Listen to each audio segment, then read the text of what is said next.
le défi, il est là. Je pense que j'ai eu l'occasion de l'évoquer quand je parlais finalement de ce qui des supports de la qualité. Alors, le support de la qualité, c'est d'abord l'offre de formation. C'est ensuite le matériel didactique.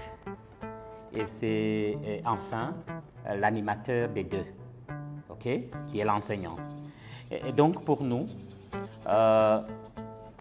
c'est d'ailleurs, ça fait partie des priorités du ministère, même si effectivement les moyens ne suivent pas au même rythme. C'est un objectif. Chaque école devra avoir un laboratoire, bien sûr si c'est une école qui nécessite un laboratoire, et chaque école devra avoir nécessairement une bibliothèque. Alors comment le faire dans les délais, dans la durée? Pour le matériel didactique, je vais dire le petit matériel de laboratoire, il faut absolument investir. Il faut absolument investir, mais on a trouvé une solution intermédiaire qui est développée par l'école normale supérieure, qui est en cours d'expérimentation depuis 2 ans. C'est de fabriquer un certain nombre d'outils de laboratoire en utilisant les matériels locaux.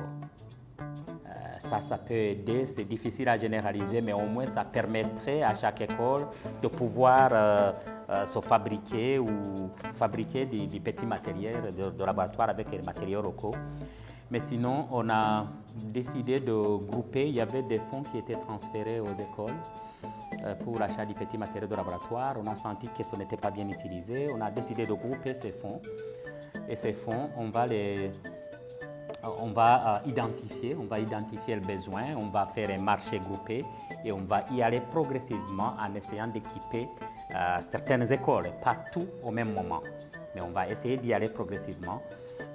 Dans les écoles d'excellence, il y a maintenant, c'est stabilisé, il y a quand même tout cela.